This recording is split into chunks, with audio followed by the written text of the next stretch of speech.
the strongest! Dan Plasma here with Jon Nutt of Dare Fight Sports. How's it going, John? Amazing. Every day, all day, everything's awesome. What's going on with Dare? I hear you guys got $1 million tournament coming up? That is correct. We do have $1 million tournament. It is going on right now. There are some quarterfinal matches that are happening on the Most Dangerous Game Show, our show via the YouTube right now. That will all expand further as the show picks up more strength.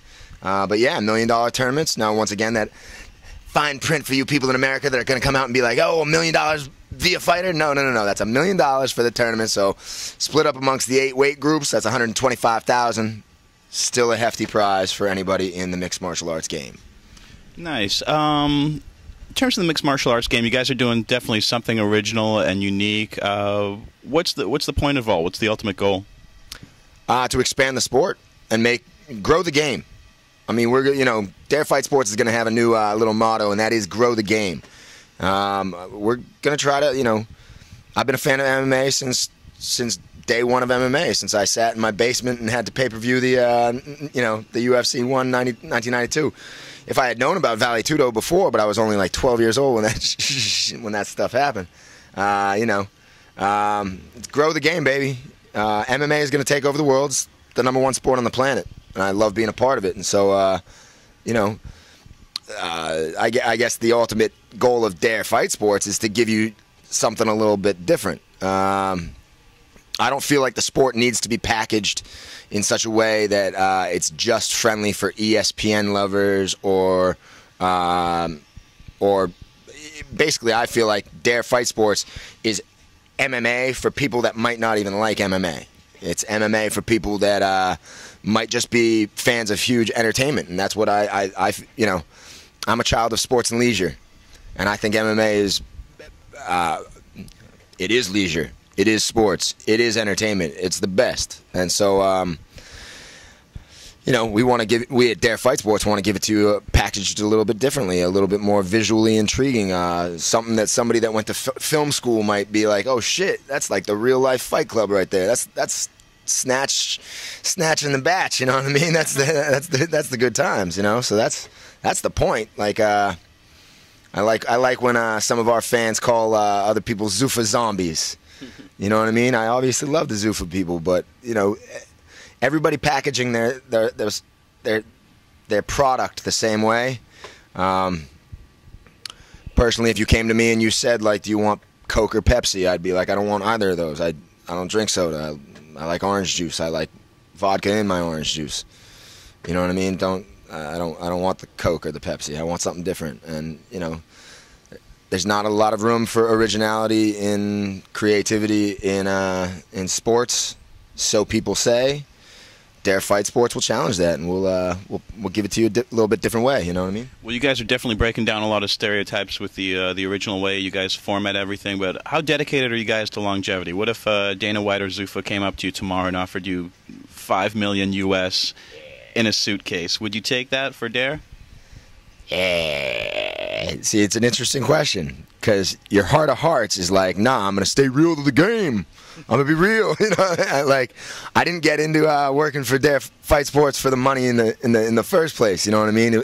This was a hobby that a couple dudes came up with, and we wanted to throw fights.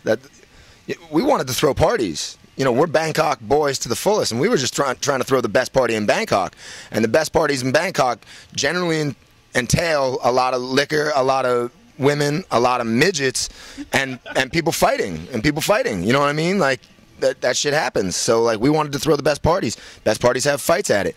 To come back to your question, I mean, if I was offered dude, I live in Thailand, the #1 country on the planet, Bangkok, #1 city. We're in Phuket right now. You know what I mean? Like what day is today? Wednesday? It's exactly. It's a Wednesday afternoon. It's Wednesday, like I don't even know what time it is. It doesn't matter. There are no calendars in my lifestyle. I kind of dropped that a while ago. So I mean, like, money is obviously fantastic, but I mean, is it the end all be all? No, I mean, dude, I guess if Zuffa tried to come over and buy us, we'd probably sell out like everybody does. You know what I mean? That's being realistic. But like, that's definitely not what we're in it for, you know. And I mean, you know, dude, if they came over and offered me $1 million to do this, nah, that's not enough money. That's definitely not enough money. You know what I mean? Like $1 million is nothing. Like, what's that? I'm not trying to be Zuckerberg or anything, but like, come on now. Like, I've got a nice bike. I've got a Honda. I got a Honda Wave. You know what I mean? I roll on a scooter. What? What are you guys doing to expand the talent field in the league and get the fighters up? Yeah, this is the one that's like the real deal. Is when you are like a lower, you know, I don't want to say when you're an organization that's starting off, you're and living here in Southeast Asia, our talent pool is kind of, I wouldn't say it's restricted. The guys all have heart and they all have balls. Are they up at that A level? Again, being realistic, maybe some of them aren't. You know what I mean? But does that not make, you know, that doesn't always make a good fight. I mean, you're a fan of the UFC, I'm a fan of the UFC, and I know I've seen plenty of shitty fights in the UFC. I think even like the big boys over there would say that, of course, that doesn't matter. Sometimes the C leagues are the best fights, because C leagues, the guys are swinging for the punches. They're once again not doing it for the money. They're in there for the heart and balls of it all, and they're throwing it all out. So I mean, sometimes C league fights can trump an A-list fight. Listen, as Dare Fight Sports grows, our paychecks will grow, our money will grow. We'll get better fighters and better talent. I don't think we're actually going to go after name fighters. You know, like being realistic. You know, yeah. Sorry, your hand's getting tired. He trains. We all train here. You know, so like the talent will come, man. I mean, Thailand hasn't. You know, we still got that technical ban thing looming over our heads. And I guess what I have to say to that is, once again, it's the same thing as kind of like Bob Arum back in New York, not allowing MMA sanctioning in New York. Is that sorry to interrupt you, man? Is that ban ever going to be lifted? Because there'd be so much talent in the lightweight division over here. You know, the average kid over here who's a fighter, by the time he's 18, he has 100 or 200 fights. Sure. I mean, they're great fighters over here, and they would just explode onto the MMA scene. What's happening with the legality of it all? You know, I don't even really, to tell you the truth, I don't even really want to comment on it, because it's just such a touchy subject for everybody that, like, I can easily put my foot in my mouth at any time. I run my gums, my mouth just fucking... I got another tough question for you then, John. The big controversy in MMA used to be just the nature of the blood sport itself. Nowadays, the big controversy is more performance-enhancing drugs. You got a lot of fighters like Nick Diaz who are smoking the Eddie Bravo Primo Gold, as we used to call it. Yeah. What would the penalty be for a Dare fighter if he was caught juicing or caught smoking weed? You know, I'm gonna speak from Jon Nutt right now. Jon Nutt, host. Not my words do not represent Dare Fight Sports right now. I'm fine with it. Feel free. I like when people say that he's getting stoned and that doesn't help. Anybody that's ever smoked and gone and trained, personally, you get into a zone, and I think it does help your training out. So, like, I mean, like, if you've ever smoked and gone and done BJJ, all of a sudden you're like more relaxed and you're rolling into it and you're getting into it. I think that helps you out. Steroids obviously help you out. I don't see a need to take steroids. I like steak and hard work. But I mean, you know, guy, let it all happen. In my opinion, let him. You know, if some juice monkey wants to come out and throw all the Deca into his ass that he can, and you know what I mean, and become the biggest human being on earth, there's going to be a small, gangly dude that'll come out there and be like, "Oh, your size doesn't match my speed, and your fucking steroids don't help your jaw out." And I just proved it, and I knocked you the fuck out. You know what I mean? That will happen. So you know, let them all do whatever they want. It's their body, it's their world. I mean, you know, I've got issues with all those types of things. You know, MMA as a sport is. We met yesterday.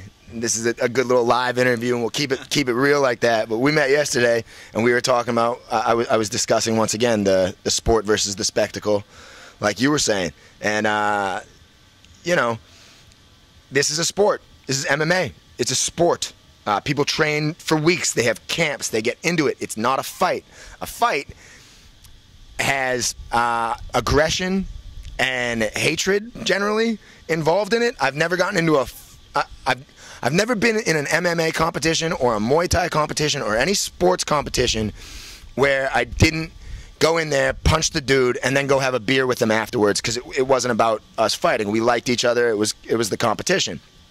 At the same time, I've never been into a fight with somebody, kicked them when they were down, and then was like, "Oh no, you did a great job. You did a great job." You know what I mean? It's and I think a lot of people that don't do either the sport or the fucking spectacle, they can sit back and complain, and they can judge, and they can do whatever they want, but they're not part of the game. So whatever. Like Tap Out, when it first came out, which was really misunderstood, a lot of people love dare fight sports. I'm one of them. To me, it's like watching Borat or South Park. It's absolutely hilarious. Parody. Yeah, but a lot of people don't get it. What do you have to say to those people? Sorry you're a Muppet. You know what I mean? I mean, like, if you don't get it, like, whatever. It doesn't affect my life. You know what I mean? Like, I hate to be this is my dickhead response. This is Johnny Dickhead over here. If somebody comes over to me and they're like, "Yo, man, you got to change this about your organization. You got to change that about your organization." I like to, honestly, my general response is like, "What does your organization look like? Do you have an underground MMA organization in Bangkok? Because I was unaware that you did. But if you do, I would just like to compare mine against yours. Let's see." What's next for Dare, and how can fans follow you guys? You can follow us at www.darefightsports.com, or go.